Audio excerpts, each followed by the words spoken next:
I love good military novels and military movies, and I've been especially enjoying the new show on Amazon Prime called Jack Ryan, based on Tom Clancy novels. And if you have watched any of those movies or read any of those books, you'll often hear a term, going dark. Just before a big mission or operation, the operatives will say, okay, we're going dark. We're going dark now, which means that they are breaking off all forms of communication, all forms of connectivity between their superiors, between their home base, between any signs of rescue. They are completely on their own to complete their mission, success or failure. They are going dark. I think of that term when I think of the disciples.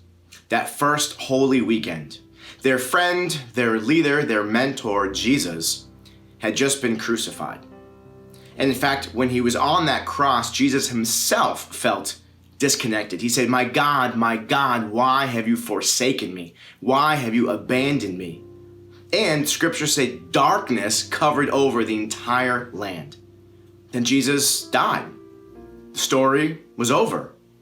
Disciples had nowhere to go, no one to turn to. They didn't know how the story was going to unfold. Christ was put into a tomb, and the tomb was sealed up. Can you imagine those hours of darkness, of doubt, of despair, feeling completely disconnected from God, even from one another? We know that they were in hiding. Some of them even denied even knowing Jesus. They were on their own. Well, at least they felt like they were on their own.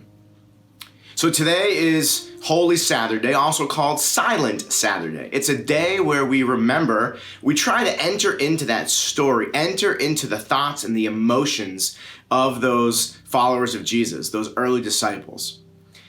Sometimes we think, well, they were just waiting, but they didn't know what they were waiting for. They had no idea what was going to happen. They felt that they had gone dark, with no light at the end of the tunnel. So one of the things that I try to do, and I'm going to do today, is in my own way, I'm going dark. I'm going to cut off communication. I'm not going to check my social media or news or check text so often. I mean, if you have to do that, of course, stay connected. But I want for one day to go dark, to feel isolated. We already feel isolated, but the great news with the technology we have is that we are all able to stay very much connected. And that's a good thing. That's a wonderful thing. But what if just for one day? What if just for 2 or 3 hours today, you go dark? You are completely disconnected, unplugged, feeling alone. How does that feel? Do you feel God's presence when you cannot connect with anyone else? Whatever you feel, your emotions, I encourage you to enter fully into that, as you might then enter into that story, that silent Saturday. But of course, we know that hope is coming. We know that Easter, new life, is just around the corner. And though we cannot be physically together as a church community to celebrate Easter, and many of us cannot be with our family and loved ones for Easter, we know that we can still stay connected.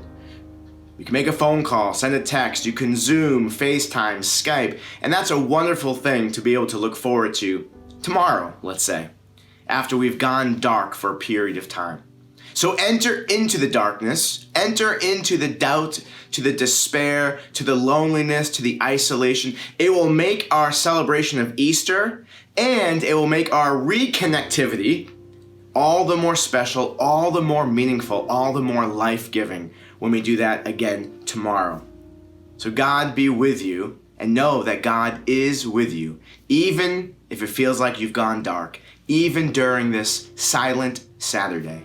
God is still speaking. God is still alive and well and on the move.